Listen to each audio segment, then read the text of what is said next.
Alright, I wanted to make another video that was, again, maybe some people will think it's controversial, but I actually had some positive feedback about the last kind of controversial video on a similar topic. And it's really to clear up something, really, because I read an article that I feel, of course I don't have proof for this, but I feel kind of got it wrong as I understand it. And so I want to put in my insight. I'm not saying I'm right, this is my opinion, but I think I have an educated opinion here. Although I could be totally wrong. Now, I remember I did go to public school through 9th grade. 10th grade is when I started to go to yeshiva. So I remember, we weren't crybabies like the old days. I remember people would taunt me with anti-Semitism. We didn't, with swastikas, this, that. We didn't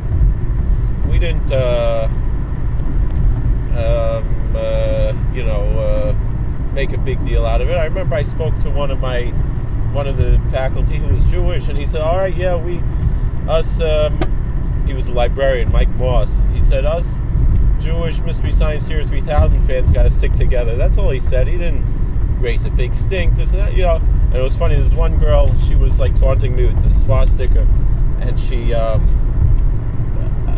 like, I was kind of upset about it. She was taunting me, but I didn't make a big deal out of it. And someone came up to her who was picking her up to bring her home, one of her mom's friends, whatever. And then, so then she said, oh, is this boy Jewish? And then the girl said, yes. And then she said, well, so am I. So, that's, that's how it was, we didn't sue the school, we didn't all these crybaby ACLU nonsense, And similarly, even that was from kids, because kids are kids, it's just normal, and that's part of what you get for going to public school. That's why a Jewish kid belongs in yeshiva, But, and, if you're going to send your kids to public school, that should be expected, So anyway, if you don't like it, send your kids to yeshiva, that's all. Don't go and sue the school and all this nonsense that the liberal Jews do. They're not liberal, they're leftist, they're different. There's really nothing liberal about them. If they were liberal, they'd realize that the world is not the way they want it. They're in a way, the ones they call themselves liberals are really more fascist. But that's beside the point. But that's not even what I'm talking about, because even from faculty, we got things that today, this is only 20 years ago. This is in the 90s, but today, we all thought we were so advanced in the 90s, this is the 90s, and that's 20 years ago, and I'm like, what, it's hard to believe, it's hard to believe Seinfeld's been off the air for 20 years, So, our history teacher, he was also a football coach and was a Sunday school teacher. I kind of felt, personally, when I was a kid there, I felt, his first passion is that he's the football coach, and that's the only reason why he teaches in the school. And the second is he's a Sunday school teacher, and the third was, all right, so he taught in the public school too, taught history, whatever. But he was a pretty good teacher, and I liked him. He wasn't the best teacher, wasn't the worst teacher. He would always bring up this same story, which appears a few times in the Christian Gospels, about which, of course, this particular teacher was Catholic. So he said, the tradition was that this was talking about Mary Magdalene. Whether it's talking about Mary Magdalene or someone else, it doesn't say there. But there's a story there, it appears a few times, because again, you have 4 different Gospels, that there was a woman, and she was caught in adultery, and she was about to be stoned. And Jesus comes and he says, well, he who's without sin cast the first stone. And then they let them go. And I remember the teacher, he was like, oh, Jesus, he showed those Jews. That's how he said it. That's how he actually said it. This is in the 90s, and that's actually how he spoke. And again, it didn't really bother me that much, even though I was very proudly Jewish. And this was like an honors class. We only had 7 kids in the class, and 3 of them were Jewish. all of them like me, just their mom was Jewish, the father wasn't. But that's neither here nor there. Like, he these days he would have gotten fired for something like that, and it's really not fair because he was a good teacher, and he had a reason why he brought it up. Just, all right, the way he said it maybe was a little insensitive, but so what? That's how life is, and especially you're going to go to public school, you got to learn that type of stuff, if you, so the Rebbe Zusha says that Azli Panim Legehinim, Voishis Panim Legan Eden. We had it just now in Pirkei Avos, that the Rebbe Zusha says, what does it mean? Because right after that, it says, Hevi Azkanamer, that you should, it says that people are brazen-faced, go to Gehinnom, to hell, or purgatory, whatever it is, and the shamed-faced people go to heaven, to Gan Eden. So he said, but then the same Rabbi Yehuda ben Tema, he says, Hevi Azkanamer, you should be brazen-faced like a leopard. And I remember I went to the zoo, and this leopard, he was like roaring right in our face, Heavy Azkanamer. So which is it? Is it you're supposed to be brazen, or is Azus good, or is Azus bad?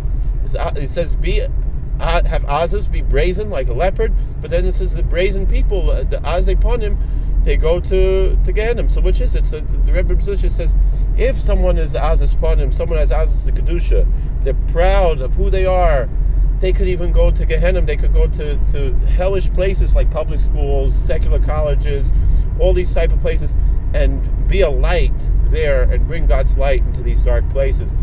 But if someone's boishes upon him, if someone's shamefaced, he should stay in Gan Eden, he should sit in Koilel, he should sit in Bais Medrash, and that's it, He should stay in yeshiva, and that's it, He's learning with Akiva, who's still in yeshiva, and probably will be for life, So, so anyway, I recently came across an article by Matt Walsh, who's one of these brazen-faced people for his faith, for Christianity, and he was talking about, he's like, did Jesus hang out with sinners? He had this whole article, and then they brought up this question, and he was without sin cast the first stone. So he's saying he wasn't justifying that what the woman did, but rather he was just saying those Pharisees were taking it too far. Now, nowhere does it say that the Pharisees were the ones who were stoning them, were stoning this woman. So let's examine this, because in that text there, he asks the woman, were there any witnesses? Now, and she says no. And he says, so then you could go home and be back with your husband. And so, and you're not liable to death penalty and this and that's it. Now, where did he get that from? Because doesn't the Torah says you're supposed to stone an adulterer? Well, it really doesn't say to stone an adulterer. That's the other thing. It says to put an adulterer to death, and the Pharisees said adultery, the punishment for adultery was chenek, was strangulation, not skila. So that's another thing. So what's going on here? First of all, to me it's most likely it's a made-up story. But let's say it was true, which is, if you study history, Jewish history in that time, in the Roman occupation, it's quite possible it was true. But the thing was, the Pharisees were the ones who the Sadducees called Pharisees, meaning the rabbis. Rabbis, there was such a thing, Pharisees. Perushim means someone who separates from the world. And some people, it wasn't really a party. The way the Sadducees were like a political party, the Pharisees were not a political party as much as they were there was a group that were Prushim. There were many groups called Prushim, many different types of people who abstained from things. They were abstinent from various things. They practiced abstinence in various things, and they were called Perushim, the abstainers, which became in the Greek Pharisees. Saddukim means the followers of Tzadok, and that became in the Greek Sadducees. Into English we have Pharisees and Sadducees based on the Greek transliteration of these terms, these Hebrew terms. The rabbis, Rabbi Ariel Bar Tzadok in Tennessee, koshertorah.com, who I had the pleasure to meet once, said that the rabbis never called themselves Pharisees. Now we do see they kind of refer to themselves as Pharisees, but we do see that in the Mishnah. But so his point is they never say we are the Pharisees. This is not a term that's usually used, but they're identified sometimes as Pharisees, and even the Mefarshim there explain. There's a Mishnah that says like this, the Sadducees said, "Oh, you Pharisees, how is it you say that this is a Mishnah in Yadayim, that the holy books of the Bible make your hands unclean, but the writings of Homer don't make your hands unclean." And then the Pharisees answer back, "You Sadducees, that's the only complaint you have on us? We say also that the bones of a donkey are pure, but the bones of the high priest are impure." So the answer is Lefi Chibasam Hitumasam. According to how beloved something is, that's where the question of Tuma comes in, and of what we call impurity. And so too, since we value our Holy Scripture, we declare impurity on it, because it was a rabbinical decree in order to prevent people from storing their holy books together with food, which was like truma, like certain tithes and offerings. And then, so he said, since the Holy Scriptures are beloved, we declare impurity to them to protect them. But since we don't care about the writings of Homer, or Sefer Hamiras, it's not clear whether it's probably talking about Homer. Homer's Odyssey is an idolatrous book, so then we don't have any love for it, and so too, we declare the bones of a donkey pure, but the bones of the high priest impure, because we don't want people to go and take their parents' bones and make spoons and knives out of it, something to put up on the mantle or some decorative thing,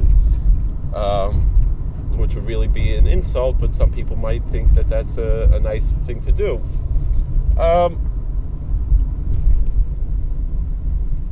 So we know the Sadducees were the literalists, and the rabbis had traditions, and they had decrees they had traditions which we believe come from God, and they had man-made decrees.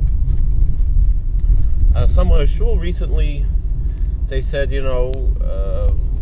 heard someone said, why do we need the oral law? Why isn't enough the written law? And I said, and he said that's how reform started. I said, when you just have a written Torah and you don't have an oral Torah, you're going to be much bigger fanatic. You're going to read about a rebellious, wayward son and say he has to be stoned to death, when the rabbis say that passage in Deuteronomy never was and never will be. If anything, rabbinical Judaism is much more down to earth, much more livable, much more normal, and the Sadducee approach is much more fanatic. And in a way, even today's reform is also much more fanatical than any Orthodox, even the most fanatical Orthodox. And there are fanatics in the Orthodox, but the reform leftist agenda is much more fanatical. So the answer that Jesus gave there to this woman, he said, if there were no witnesses, you could go back to your husband. Now, the funny thing about that is that the Christians claim that this man was God, or the Son of God, or he was, some kind of special dude, And with all due respect, I'm sorry I said dude, I shouldn't have said that, but they say he was, supernatural person, So wouldn't he know if she did it or not? And wouldn't he know if there were witnesses or not? Why do you even have to ask a question? And then he gives an answer like that. Where does that answer come from? What is he talking about here? And the answer is actually from the Talmud. That's actually what the Pharisees would say, is that of course, not allowed to commit adultery. But if you don't have two witnesses, then the law is, if a woman commits adultery, both her and her paramour, meaning a woman who's married, she sleeps with another man, not her husband, her and the lover both have to be executed, and the wife, and if she's not executed, she is forbidden to go with her husband. Her husband has to divorce her, and she's also forbidden to go and marry the paramour. She could marry someone else once she's divorced, but she couldn't marry, she's also labalo of Ayala. The thing is, the Gemara says, and this is the psak halacha of many poskim, and today we don't have a death penalty, but what about this question of asur labalo of Ayala? What if you got a couple and the wife goes and she says she committed adultery, maybe on purpose, maybe whatever, she got drunk, whatever the story was, doesn't, these cases come up, they go to poskim with these questions, and they say, and she said, my husband doesn't want to divorce me, he forgives me, can we stay together, can we save this marriage? And ostensibly you read what the Torah says, no, he's forced to divorce her. That's not true. Because, wait a second, in order to be forced to divorce her, you have to have two kosher, valid witnesses. So, where are the kosher witnesses? There are no witnesses. It was just the two of them. Nobody else saw this happen. Nobody even saw them go in the room together. Nothing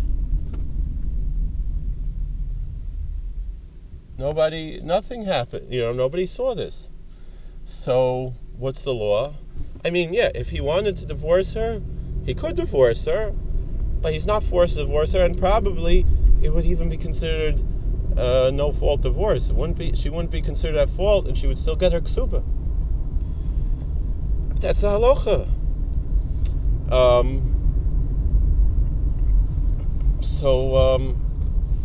So what Jesus was saying there was actually the halacha according to the rabbis, according to the Pharisees.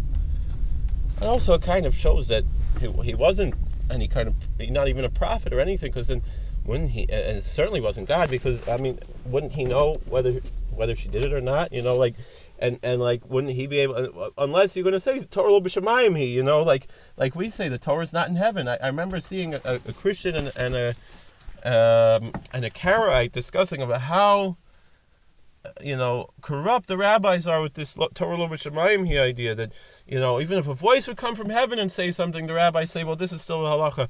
But the thing is that that's mamish what Jesus was doing there in that story. So this Matt Walsh, he's saying the Pharisees, they were taking it too far with the stoning, but he wasn't saying that it was okay with the woman did. It's true, except for one thing, it wasn't the Pharisees. Because Pharisees, first of all, by that time in history, the ones that the Sadducees were derisively called Pharisees, even the rabbis themselves, they said in the Gemara it says there's 10 types of Pharisees, and only one of them is sincere, and the other 9 are hypocrites. Just like Jesus said, it's a Gemara in Gittin like that, or in Soita, in Gittin, and maybe it's in Soita. I don't remember now, but I remember the Gemara. And Rabbi Bart Tzadok points out too, but I saw that Gemara inside. So he's pointing out there that all the things that Jesus is saying against the Pharisees, the rabbis also said against the Pharisees. The rabbis never called themselves Pharisees. It's like, the Quakers, they didn't call themselves Quakers. They called themselves the Society of Friends. But people made fun of them and called them Quakers because they were quaking, like the Charedim, Charedim al Dvar Hashem. Even the Hasidim, they call them Hasidim. That also was originally like making fun of them, and not everything is, So the Sadducees will call the rabbis Pharisees, but the rabbis really didn't call themselves Pharisees. They just, but kind of it's like, oh, that's our word. So then what was this? There's another thing. There's a Mishnah that says that there was a Bezdin, in Sanhedrin, they discuss the Arba Mises Bezdin. How were the executions meted out? So, for example, burning. Wasn't burning at a stake. It was pouring hot lead down someone's throat. Now, that's a horrible thing, but certainly a much quicker and less painful death than being burnt at the stake. You'll have to admit. So then the Mishnah says, but in this town they burned someone at the stake, a Bas Koyin. So they said, yeah, that's because the Bezdin Loi Hoya B'kiyim. They didn't know the halacha. They were Sadducees. They didn't know the halacha, so they just read what said in the Torah and they burned at the stake. But we don't burn at the stake. That's not what the Torah tells us. And the same thing with stoning. You picture, like the lottery, and they're throwing someone. What even they do today in certain countries, throwing rocks at people, big rocks, hand-sized rocks, throwing at people at the same level, and that's a horrible, painful way to die. The rabbi said that's not how they stone people. They would throw someone off the cliff and then throw a big boulder on top of them, and then if they still didn't die after that, then people would start throwing rocks down the cliff. But usually the person would die just going off the cliff already. Again, it's a horrible way to die, but it's much less painful than this. I mean, that's considered the worst form of death. Here they were throwing rocks. What was this? So were they not following the halacha? It could either be it's just made up story, or it could be these were Sadducees who were doing this. And the answer that Jesus gave was a Pharisee answer. I mean, that's just the actual history. If you want to look into this, if this was a true story, I would bet dollars to donuts that the people who were doing the stoning were Sadducees. They were definitely not Pharisees, because first of all, Pharisees stopped executing people by that time in history. And just like the other story we said before, the Pharisees would have never handed any Jew, even if they totally felt Jesus deserved to die, the Pharisees, they would never hand him over to the Romans to be crucified. But the Sadducees would have, because the Sadducees wanted to be in the good grace of the Romans, and because they were politically connected to the Romans. And so it was the Sadducees, just like I said that it was the Sadducees. And it said they were the priests. The priests were almost all Sadducees. It was the council of the priests. That means, and they sometimes even called it Sanhedrin. Especially, there were sometimes infiltrations of Sadducees even into the main Sanhedrin, but the priests also had their own Sanhedrin. The Mishnah talks about Beis Din Shel Kohanim. And how the Kohanim were ignorant of Torah. Many of them didn't even know Hebrew. There's all kinds of things that we said about the priests. These were not upright, good people. That's what the Mishnah says, that a mamzer, Talmud Chochem, a bastard who's a scholar, and a pious scholar, is better than a Kohen Gadol Am Haaretz, is on a higher level spiritually than a high priest who's an ignorant fool. And that's 100% true. So the same thing here with this story. If it's a true story, these were definitely, all due respect to Matt Walsh, these were not Pharisees who were stoning this woman. These were Sadducees who were stoning them, because the Sadducees were much bigger fanatics, because their liberal ideas, their leftist ideas, turned them into fascist, mindless ideologues, just like today's left. It's exactly the same thing. And just another story. There's a book, Jesus the Pharisee, that has this theory that Jesus was from Beis Shammai. Why? We have a Mishnah that discusses divorce. And there the Mishnah says, this most people are aware of who studied a little bit. Mishnah says, it talks Beis Shammai, Beis Hillel, and Rabbi Akiva have three opinions about grounds for divorce. Beis Shammai says ervas davar, only for adultery. That's the only grounds for a divorce, and otherwise it's not a grounds for divorce. He's not allowed to divorce her. And then Beis Hillel says no, ervas davar. When it says davar, it means anything, as even if she burns the dinner, it could be grounds for divorce. Now, Hillel isn't saying that that's the right moral thing to do. He's just talking about the legal requirements. And then Rabbi Akiva says even if he finds another girl he likes better, he could divorce his first wife because he can't afford to have two wives, even though polygamy was allowed. He only has enough money for one wife. And the halacha, they say, is like Beis Hillel, that as long as there's anything that they want to break up over, they're allowed to break up. Is it moral to do so? Probably not. It depends on the situation. It depends, and sometimes the Shalom bias is on such a low level that they have no choice. There's no stigma attached to it. So then we have, that's what we have in our Jewish tradition.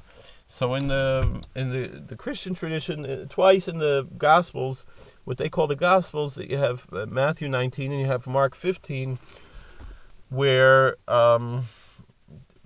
Jesus is sitting talking with the scribes and Pharisees, and because he was really one of them, is what it seems from this context, and so they're talking about the halachas of divorce, and so he brings a different pasuk. He brings by Adam and Chava, V'yu L'vaser Echad, and that's what he brings, and but he comes to the same conclusion as Beis Shammai, so which was strict, that was a stricter approach, but we see here that a lot of the things that people assume about early Christianity and about the foundations of Christianity, and just reading the books that Christians call the New Testament, if you look at it through Jewish perspective, again, I don't consider those books to be scriptural. I don't have any devotion to Jesus.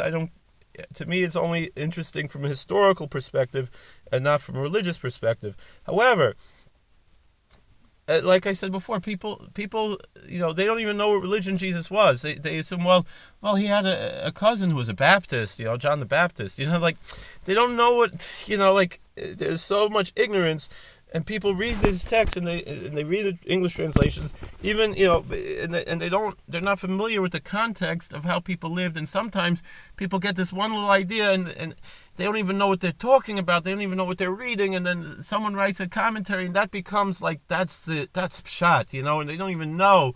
So, again, I could be wrong, I'm not saying that I'm right, but to me it makes sense more that story was the Sadducees, who were, the ones that he said, he's without sin, cast the first stone. It wasn't us rabbis, I'm not putting myself in the category with the rabbis. I'm saying I identify with rabbinical Judaism, and it was not rabbinical Judaism that was going to throw those stones. That's not what they did. It's not what they did at all, So there we have it. Well, I hope you enjoyed. Thank you for watching. Please like, share, and subscribe. I have a lot of respect for my Christian neighbors. Christianity certainly has brought beautiful things to the world. And I hope this sheds some light on their own scripture for their own interest. And I hope it can also help us to build bridges together. Because really, ultimately, the problems we have in the world is not between rabbinical Jews and Christians, even though that's been conflated by a lot of people, writing all kinds of... The real problem is these secular Jews who are really continuing the Sadducee fanaticism, and now it's turned into, it's linked to Sabbateanism, Frankism, even though those did originally come from rabbinical roots, but there's a certain amount of trying to return to the Karaite. What is a lot of problems with this, and it was developed to reform and these things, which, are really the blights on society. And again, I'm not talking about the average Reform Jew. I think, we can probably try to, if we had an outreach to the Reform, Ba'asher Husham, understanding where they are, but bringing Orthodox theology and ideology and hashkafa to people who are in a normal Reform lifestyle, but it's become so perverted from this Frankist ideology that it's very hard, but whatever. Please like, share, and subscribe. Thank you for watching, and bracha v'atzlacha, be well. I hope I didn't offend anybody, but please comment. Let's talk about this. It's interesting. All right, Kol Tov, take care.